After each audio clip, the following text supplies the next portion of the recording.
Hello everyone, and welcome once again to my channel. Today we'll be learning how to divide surds, and in order for us to do that we have to note some little points. Now, if a fraction has a surd in the denominator, it is usually best to rationalize the denominator. Now, to rationalize the denominator means to make the denominator into a rational number, usually a whole number. To do this, we multiply both the numerator and the denominator by a surd that makes the denominator a rational number. Now we know that a surd is actually an irrational number. It's made up of an irrational number. And we are being told here that if we have a fraction in which the denominator is a surd, then the first thing we have to do is, well, after you've simplified it, of course, the next thing you do is to rationalize that particular denominator. And the way you do that is by multiplying both the numerator and the denominator by a surd, which will now make that denominator to become a rational number. And the rational number is usually a whole number. Now let's go to our board and let's look at some examples. Now, the first example we have here, it says rationalize the denominators of the following.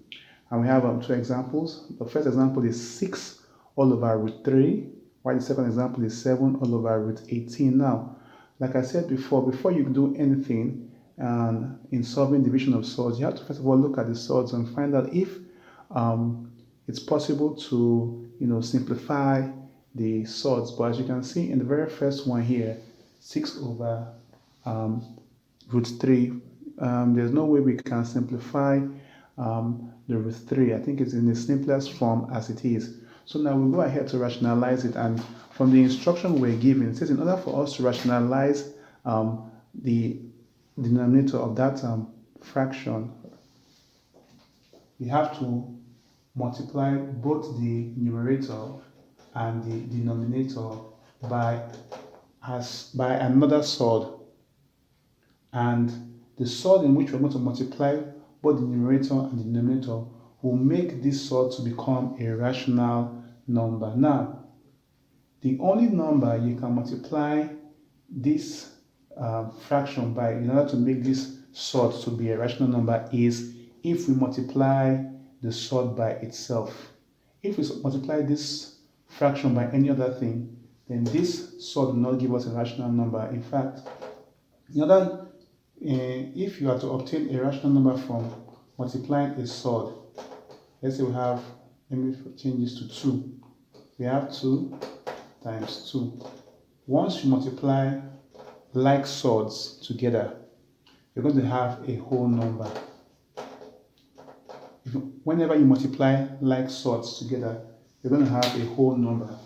So let's please note that. But if you multiply unlike surds together, you normally get a whole number. What you're going to get is another surd. Okay? So when you multiply like surds together, you get a whole number. But when you multiply unlike surds together, you still get another surd. Okay? So now, for this, to rationalize this surd, we want to multiply both the numerator and the denominator by this. And that will be 6 all over root 3 times what? Root 3 times root 3. So 6 times root 3 will give me 6 root 3. Why root 3 times root 3 will give me what? 3, because they are like surds, they're the same. And when you multiply like surds together, that is the same surds together, it's going to give you the whole number. So we're going to need what is inside here, which is 3. Now, as you can see, the numerator and denominator, they have what is called common factors. You can see that the factor that is here is also in here. So what do you do in that case? You use the common factor to divide both of them. So the common factor in this case for both of the numerator and the denominator is 3. So now use 3 to divide both the numerator and the denominator. So when you say 3 divide this, will give you 2, and 3 divide this will give you what? 1. Therefore, the answer here will now be what? 2 root 3. over 1, which will also give you 2 root 3. So this will be the final answer when you rationalize 6 all over root 3. So quickly, let's go to the second example on the board. The second example is 7 all over root 18. And like I said before you can rationalize any fraction that has a surd in its denominator, you have to first of all make sure that you simplify the surd. So now let's simplify this surd. So we have 7 all over root 9 times root 2. So I'm sure you understand how I got this, but if you don't understand how I got this, I have a video on simplification of surds. So you go ahead and watch that video and you'll now learn how to simplify your surds. So this is 7 all over root 9 times root 2. What I do now, I now find the square root of 9, which give me 3, and 3 times 2 will give me 3 root 2. So now this is not the final answer because I've not rationalized the surd. So I'm going to rationalize this surd now, and that will give me 7 all over 3 root 2. And now I'm going to multiply both the numerator and the denominator by a surd that will make this denominator to be a whole number. And that surd, it is this root 2. I'm going to multiply both numerator by root 2 and the denominator by root 2. Now I'm not multiplying by 3 root 2. I'm only multiplying by root 2 because the structure says multiply it by another surd that will cause the denominator to be a whole number. And I already said before that for you to multiply 2 surds and get a whole number, then you have to multiply that surd by itself. So this is root 2 and root 2. So when you multiply the upper one, I'm going to get 7 root 2, or multiply what I have down here.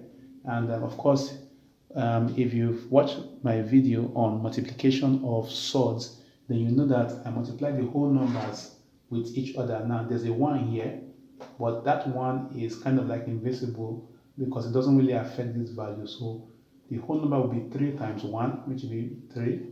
And surd times surd will give you what? 2. With 2 times 2 will give you 2 whole number. So at the end of the day, we're going to have 7 root 2 all over 6, and that will be our final answer. Hope you're keeping up with my explanation. Now let's go to the second example. The second example looks a bit more elaborate. It says simplify 6 root 7 times 2 root 3 all over root 45 times root 21. Now you can see that this sign, or this sign here, of course, is a sign of like division, and this also makes this expression to have both an upper and a lower part, which is like having a numerator and a denominator. Now, before you go any further with this particular expression in surds, you're going to have to make sure that you've simplified all the individual surds. So let's look at it individually. 6 root 7, of course, you can't simplify that. Then you go to root 2 root 3, of course, you can't simplify that. Then for the denominators, you have root 45. And root 45 can be simplified by this. Root 9 times root 5 will give you root 45. But the next one, which is root 21, of course, it cannot be simplified the same way we simplified root 45. But it's possible for us to split the factors of root 21. So in order for us to be able to simplify this division of surds. So if I want to split this into 2, I can do that by writing root 3 times root 7. Now remember I said something before. I said if you multiply unlike surds, you're still going to get another surd. But if you multiply like surds, you're going to have what? A whole number. So now these are unlike surds. When I multiply them together, I'm not going to multiply this and this, which give you 21. Of course, the roots will also be there. So what I did is actually what I have on the board. I said root 3 and root 7. When you multiply together, it gives you 1 surd root 3 times 7, which gives you root 21. So I did that in order for me to be able to completely simplify and easily simplify that expression on surds. So now, with what I have on the board, I can now express it as 6 root 7 times 2 root 3 is 7 all over. Find the square root of 9, which is 3. 3 times root 5 give you 3 root 5 times root 3 times root 7. Okay, so now you can see on the board right there similar factors on both the numerator and the denominator. For example, we have root 7 here, also have root 7 here. We have root 3 here, we have root 3 here. And since they are similar factors, they can what? Divide each other out. So root 3 can divide root 3, and root 7 can divide root 7. That will now leave us with 6 times 2 above, and below we have 3 root 5. Which will now leave us with what? 12 all over 3 root 5. Now, of course, you can see that that is not the end, or that is not the final answer. In fact, we're just beginning to, get to the real crux of the matter here. And now, we have 12 all over 3 root 5, in which we have a surd as its denominator. So what do we do in this case? We rationalize, isn't it? Yes. So we now say 12 all over 3 root 5 times, we use root 5 all over root 5 because we want to what? Simplify this expression by rationalizing it. So we're going to rationalize it and want to turn the denominator into a rational number. So of course, we multiply both the numerator and the denominator by by a surd that will cause the denominator to be what? To be a whole number. So now, for the top, we have 12 times root 5 give you root 5. Then down, we have what? 3 times 1 is 3. Then root 5 times root 5 will give you what? 5. Which will now give us 12 root 5 all over 15. Okay, so now we have 12 root 5 over 15. And of course, you can see that both the numerator and denominator have common factors. What are the common factors? The common factor here is 3. 3 can divide 12 and 3 can divide 15. So when 3 divides 12, it's going to give you 4 root 5. And then when 3 divides 15, it's going to give you 5. So that will now give you your final answer of 4 root 5 all over 5. So now, once again, a recap.